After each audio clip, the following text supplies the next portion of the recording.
ہم نے کیا کیا ان کی خوشی کا کام؟ وہ کون سا جرم ہے، وہ کون سا گناہ ہے، وہ کون سا پاپ ہے جو ہماری زندگیوں کے اندر موجود ہے؟ مسلمانوں، اگر آپ برا نہیں مانے، کتا ہم سے بازی لے گیا، کم سے کم وہ کتا ہو کر اس نے کبھی اپنے کسی عمل سے نبی کا دل نہ دکھایا۔ ہم نے تو صبح گناہ کر کے نبی کا دل دکھایا، شام گناہ کر کے نبی کا دل دکھایا۔ مسلمانوں، ہم سے زیادہ بے غیرت کون ہوگا کہ ہم نے سحری کرنے کے بعد کہا ابھی تو فجر کو بہت ٹائم ہے، اور سو گئے۔ رمضان شریف میں بھی فجر کی نماز چھوڑ دی،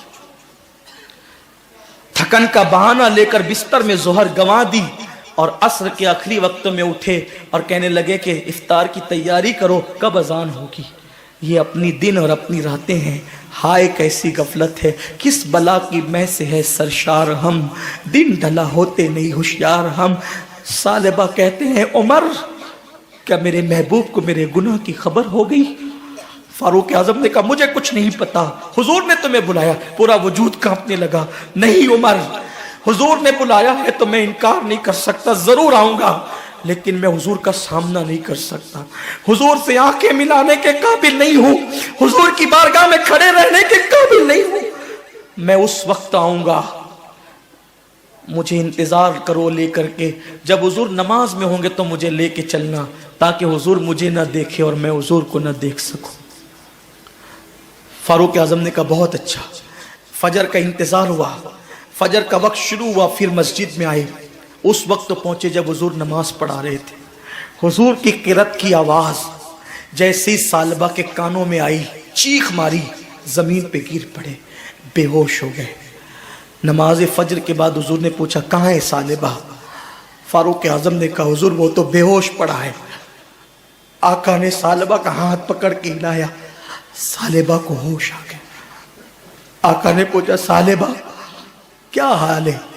عرض کی حضور گناہ نے میرا حال برا کر رکھا، نفس بدکار نے دل پر یہ قیامت توڑی، عمل نیک کیا بھی تو چھپانے نہ دیا،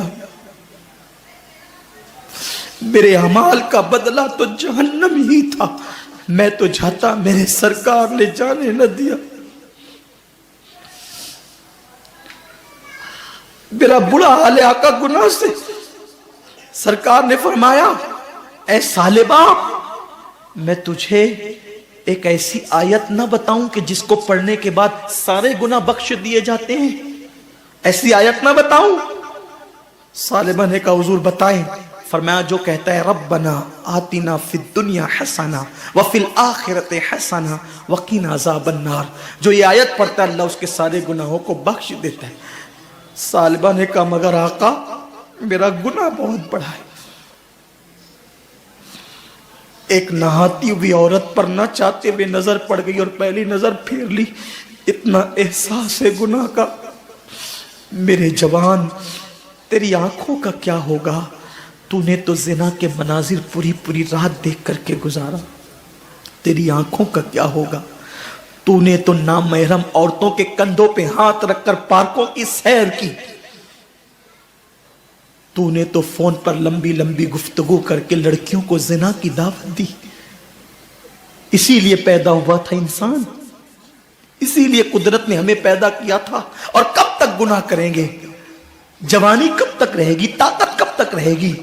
جیسے ہی ثعلبہ نے یہ بات کہی نا آقا مگر میرا گناہ بہت بڑا ہے، آقا نے کہا ثعلبہ تیرا گناہ بڑا نہیں، اللہ کا کلام بڑا ہے۔ روتے ہیں ثعلبہ حضور میرے گناہ کی آپ کو خبر ہو گئی؟ حضور نے کوئی جواب نہ دیا۔ کیوں؟ اس لیے کہ آج جو عیب کسی پر نہیں کھلنے دیتے، کب وہ چاہیں گے میری حشر میں رسوائی ہو۔ ثعلبہ رو رہے ہیں۔ آقا نے کہا لے جاؤ سلمان ان کے گھر پہنچا دو۔ حضرت ثعلبہ ابن عبد الرحمن کو ان کے گھر پہنچایا گیا۔ 8 دن رہے، پھر بھی مسجد نبوی میں نہیں آئے۔ رونا اللہ میرے گناہ کی میرے محبوب کو خبر مت ہونے دینا ورنہ دل ٹوٹ جائے گا۔ کفار کے پتھر محبوب کے دل کو اتنی تکلیف نہیں پہنچاتے، عاشقوں کے گناہ جتنی تکلیف پہنچاتے ہیں۔ ثعلبہ رو رہے ہیں۔ 8ویں دن حضور نے پوچھا سلمان میرے ثعلبہ کا کیا حال ہے؟ تو سلمان نے کہا حضور ایسا لگتا ہے کہ وہ زیادہ دن تک نہیں جی پائے گا. بہت برا حال ہے آقا اس کا، بہت برا حال ہے. سرکار نے کہا چلو اس کے گھر چل کے اس کی حوصلہ افزائی کرتے ہیں، اس کو مغفرت کا پروانہ سناتے ہیں. سرکار ثعلبہ کے گھر گئے.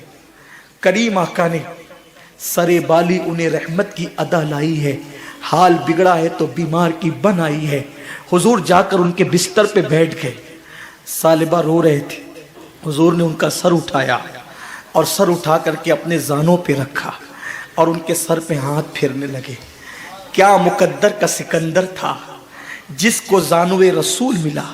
حضور کے ہاتھ، ارے ہمیں تو حضور کے نالین کے ذرے مل جائیں تو اپنے مقدر کی معراج ہو جائے، بلکہ نالین سر پہ رکھنے کو ملے تو ہم فخر سے کہیں جو سر پہ رکھنے کو مل جائے. نالے پاکے حضور تو پھر کہیں گے کہ ہاں تاجدار ہم بھی ہے.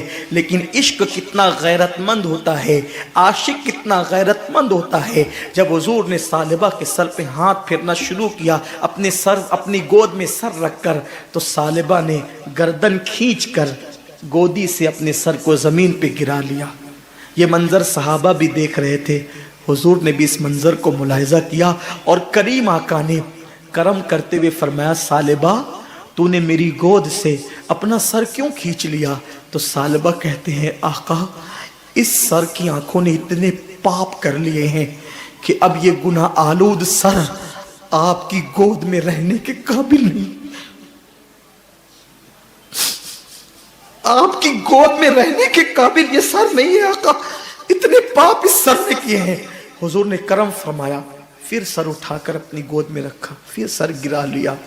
تیسری مرتبہ سر حضور نے اٹھایا.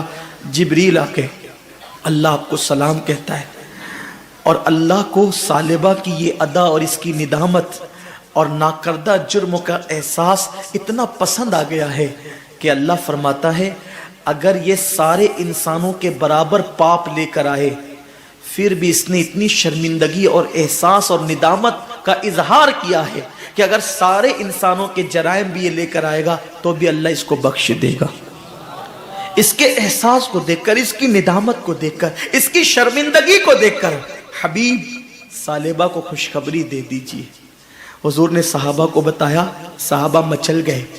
اب بھی ثعلبہ اٹھیں گے، طاقتور ہو جائیں گے، قوت والے ہو جائیں گے، پھر حضور کی خدمت میں آئیں گے، پھر محفلوں کی زینت بنیں گے، پھر وہی دوڑ بھاگ ہوگی، پھر وہی نبی کی خدمت ہوگی. حضور نے کہا ثعلبہ دیکھ تیرے لیے کیا پیغام بھیجا میرے اللہ نے تیرے لیے دیکھ کیا پیغام بھیجا ہے. ثعلبہ نے کہا کیا پیغام بھیجا ہے؟